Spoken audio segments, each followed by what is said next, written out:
This is the story of a desperate mother named Grace and a billionaire named Marcus. One was surviving day by day under a bridge. The other had wealth that could change lives. But on one quiet evening in Lagos, their worlds collided in the most unexpected way. What happened next shocked an entire city and will leave you in tears. The evening was approaching. The sky over Lagos was turning gray. Under the Echo Bridge, in a dark corner away from the busy road above, a young woman sat on torn pieces of cardboard. Her name was Grace. Beside her, two small children lay curled up together, fast asleep. They were twins, barely 4 years old. The boy was named Michael. The girl was named Michelle. Grace watched them as they slept. Their little faces looked peaceful, but she could see how thin they had become. Their clothes were dirty and full of holes. The cardboard beneath them was all they had. No blankets, no pillows, just the cold concrete and the evening breeze that blew under the bridge. Grace had not eaten anything all day. A kind trader at the market had given her some leftover bread in the afternoon. She broke it into 2 pieces and gave them to the twins. She told them it was a special treat. They ate it slowly, savoring every bite. Grace smiled as she watched them, even though her own stomach was aching with hunger.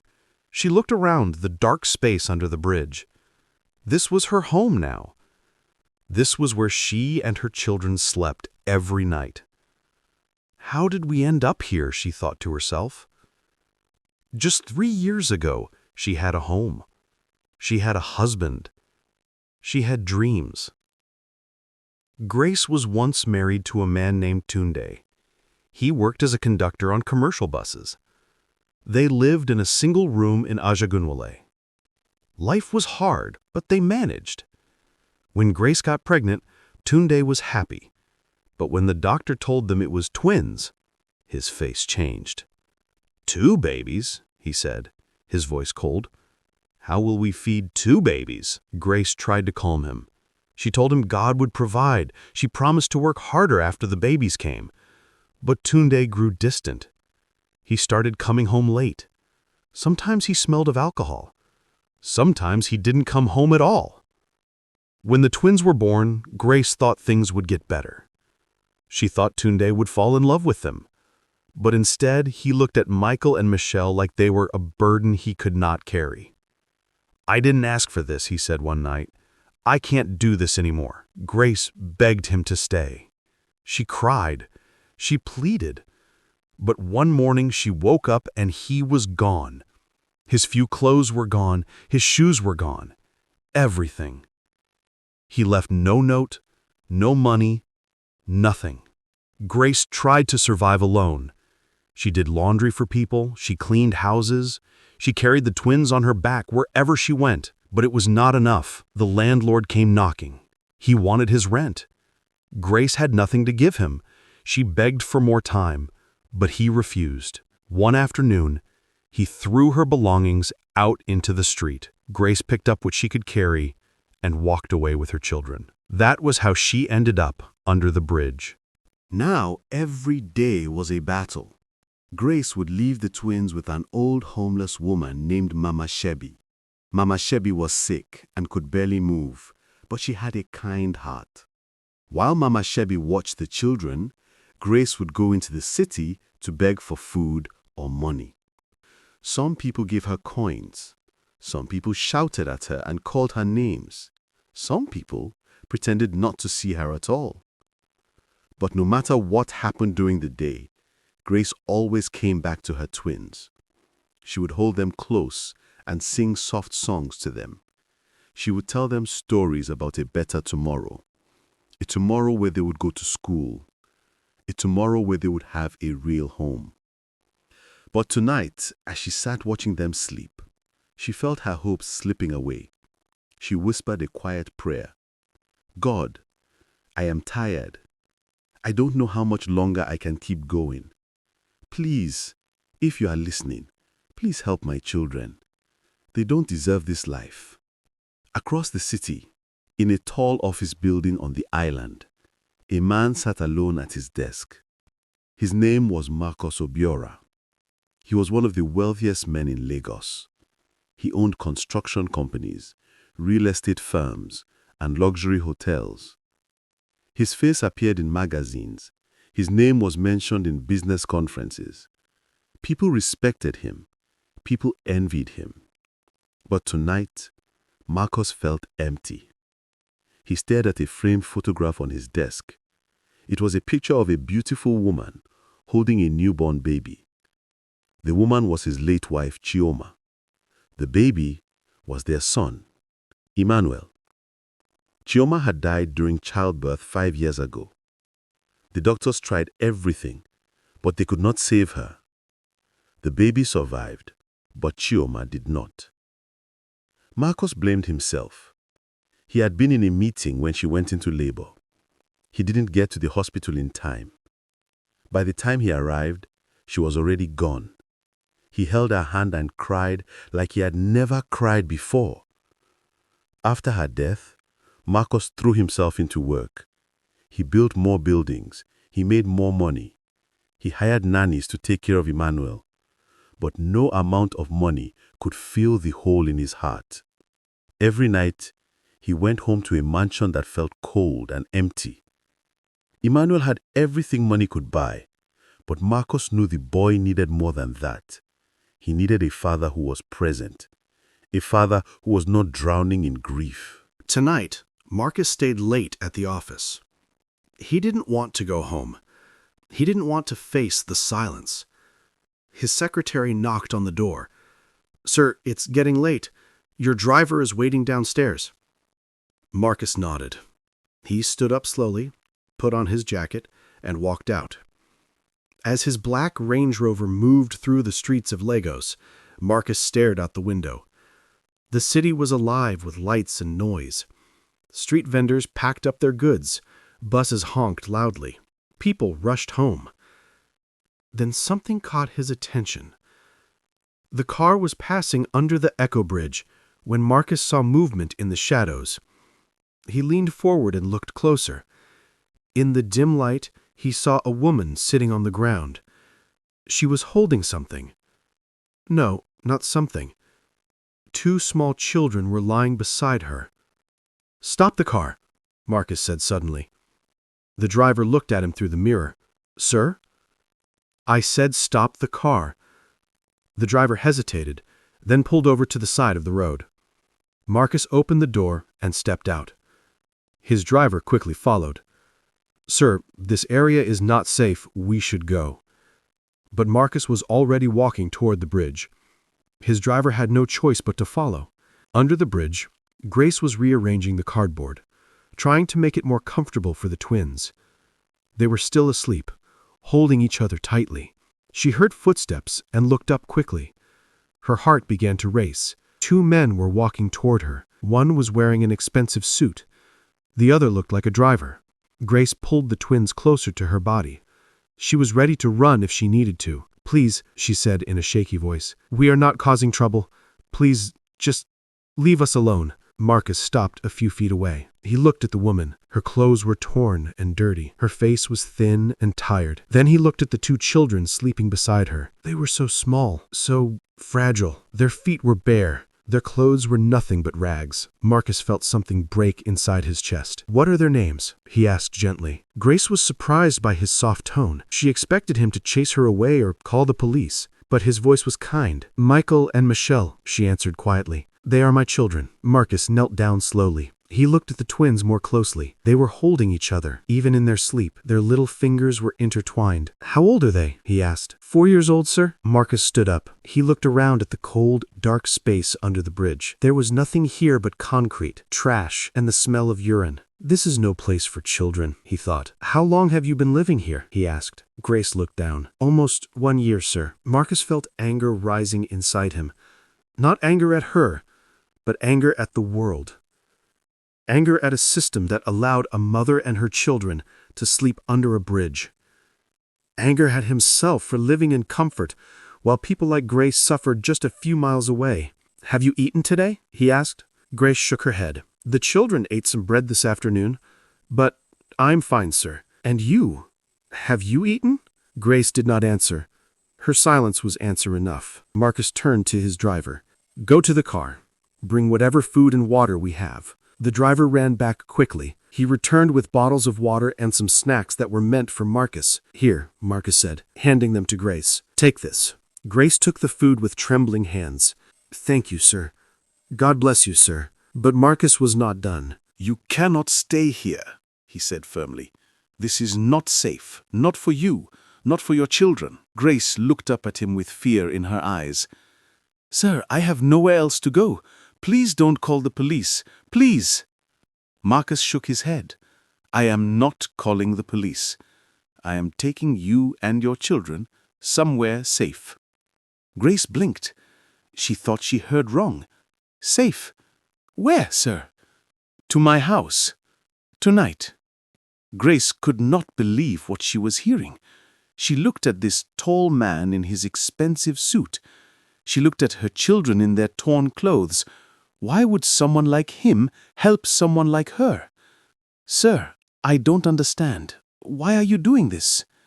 Marcus looked at her for a long moment. Then he said quietly, "Because no child should sleep under a bridge." He bent down and gently lifted Michelle into his arms. The little girl stirred but did not wake. Grace quickly picked up Michael.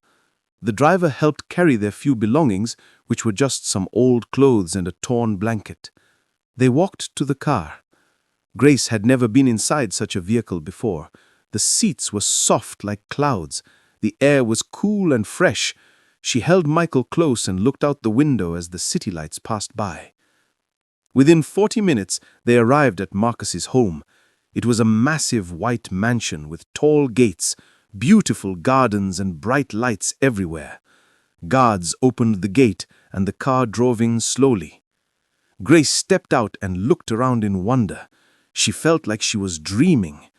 Everything looked so clean, so beautiful, so different from the dark bridge where she had been sleeping. Marcus led them inside. He called his housekeeper, a middle-aged woman named Auntie Ngozi. "Auntie Ngozi, please prepare the guest wing. These children need baths, clean clothes, and food. Lots of food." Auntie Ngozi looked surprised, but she did not ask questions. "Yes, sir. Right away, sir." Grace was taken to a large room with 2 small beds. There was a bathroom with hot water, clean towels, and soap that smelled like flowers. Auntie Ngozi brought fresh clothes for the children and a clean dress for Grace. "Come, let me help you bathe them," Auntie Ngozi said with a warm smile. Together they bathed Michael and Michelle. The children giggled as the warm water touched their skin. They had not had a proper bath in months. Grace watched with tears in her eyes as Auntie Ngozi dressed them in soft, clean pajamas. Then food arrived. Rice, chicken, vegetables, fruits, and juice. Grace fed the twins first.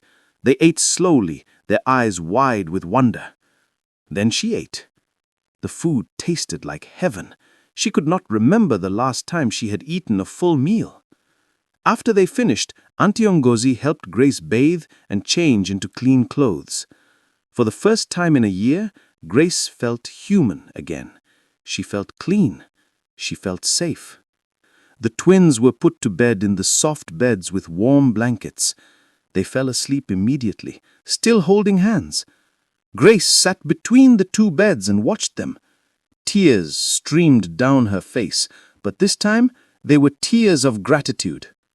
"Thank you, God," she whispered. "Thank you for sending help." Downstairs, Marcus sat alone in his study. He poured himself a glass of whiskey but did not drink it. He just stared at the glass, thinking. He thought about Choma. He thought about Emmanuel. He thought about the woman and her twins sleeping upstairs. "What am I doing?" he asked himself. "Why did I bring them here?" But deep down he knew why. He brought them here because it was the right thing to do. Because his wife would have done the same thing. Because he had the power to help, and he could not just drive away and pretend he never saw them. He picked up his phone and made a call. The next morning, Grace woke up to the smell of food cooking. She sat up quickly, thinking she was dreaming. But when she looked around, she was still in the beautiful room. The twins were still asleep beside her, peaceful and safe. There was a knock on the door. Auntie Ngozi came in with a tray. "Good morning, madam. Breakfast is ready." Grace stood up quickly. "Please, don't call me madam. I am just Grace." Auntie Ngozi smiled. "In this house, you are a guest, and guests are treated with respect." After breakfast, Marcus called Grace to his study. She was nervous. She did not know what he would say or what he would ask her to do. Marcus looked at her kindly. "Grace, I want to understand your story. How did you end up under that bridge? Tell me everything." Grace took a deep breath. Then she told him everything. Her marriage to Tunde, the pregnancy with the twins, how Tunde left when the children were born, how she lost her home, how she ended up on the streets. She spoke through tears, but she did not hide anything. Marcus listened in silence. He did not interrupt. He did not judge. When she finished, he nodded slowly. "Thank you for telling me," he said. "Now I want to tell you something. You and your children are not going back to that bridge, ever." Grace's eyes widened. "Sir, what do you mean?" Marcus stood up and walked to the window. "5 years ago, my wife died giving birth to our son. Since then, I have been living in this big house, making money, building businesses, but I forgot what really matters. I forgot that wealth means nothing if it does not touch lives." He turned to face Grace. "I am going to help you start over. Not just for a day or a week. I am going to help you build a new life." Grace could not speak. She just stared at him with tears flowing down her face. Over the next few weeks, Marcus kept his promise. He enrolled Michael and Michelle in a good private school.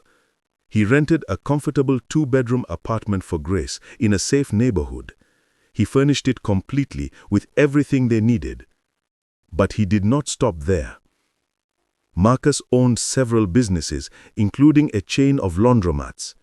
He offered Grace a job as a manager in one of his laundromats. The pay was good and the work was honest. Grace accepted with a grateful heart. He also hired a lawyer to help her file for child support from Tunde. The lawyer tracked him down. Tunde was living in Ibadan with another woman. When he was brought to court, he was ordered to pay monthly support for Michael and Michelle. Grace did not care much about the money. What mattered to her was that her children were acknowledged. They deserved that much. As the months passed, Grace's life completely transformed. She woke up every morning in her own apartment. She prepared breakfast for her children. She dressed them in clean school uniforms. She dropped them off at school. She went to work and earned her own salary. She was building a life. But she never forgot where she came from. She never forgot the bridge. One Saturday afternoon, Grace asked Marcus if she could speak with him. They met at a small cafe near his office. "Sir, I don't know how to thank you for everything you have done for us," Grace began. "You saved our lives." Marcus shook his head. "You saved yourself, Grace. I just gave you an opportunity. You took it and ran with it." Grace smiled. "I want to give back," she said. "There are so many people still living under that bridge. People like I was.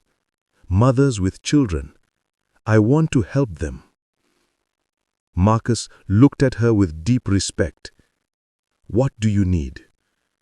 Together, they started a foundation called Bridge of Hope.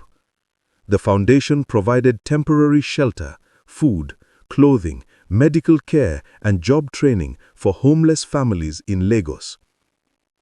Grace became the coordinator.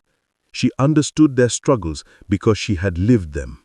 The story of what Marcus did spread throughout Lagos. Newspapers wrote articles about the billionaire who stopped under a bridge, picked up a homeless woman and her twins, and completely changed their lives. Television stations interviewed Grace and Marcus. Social media exploded with the story. Some people praised Marcus and called him a hero. Others were skeptical. They said he was doing it for publicity or to improve his image. But Marcus did not care what people thought. He knew the truth. He did not do it for fame. He did it because it was right. 1 year later, the Bridge of Hope Foundation held its first anniversary celebration. Over 80 families had been helped. Children were now in school. Parents had jobs. Lives were being rebuilt. Grace stood on the stage to give a speech. Michael and Michelle sat in the front row wearing their school uniforms. They clapped loudly and proudly for their mother. 1 year ago, Grace began, her voice strong and clear. I was sleeping under a bridge with my 2 children. We had nothing. No food, no home, no hope. But one evening, a man stopped his car. He did not just see us and drive away. He stopped. He asked questions. He listened. And then he changed our lives forever. She looked at Marcus, who was sitting quietly in the audience beside his son Emmanuel. He did not just give me money and walk away. He gave me dignity. He gave me purpose. He gave me a future.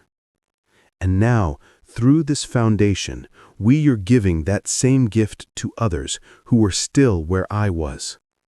The crowd stood and applauded. Many people were crying, including Marcus. He wiped his eyes quickly and smiled. After the event, Grace walked over to Marcus with Michael and Michelle holding her hands. Emmanuel stood beside his father. "Thank you, Uncle Marcus," Michael said shyly. "You saved us," Michelle added with a big smile. Marcus knelt down so he was at their level. "You two are very special," he said gently. "Never forget where you came from. And when you grow up, help someone else the way I helped your mother." The twins nodded seriously. Grace placed her hand on Marcus's shoulder. "You gave us life, sir.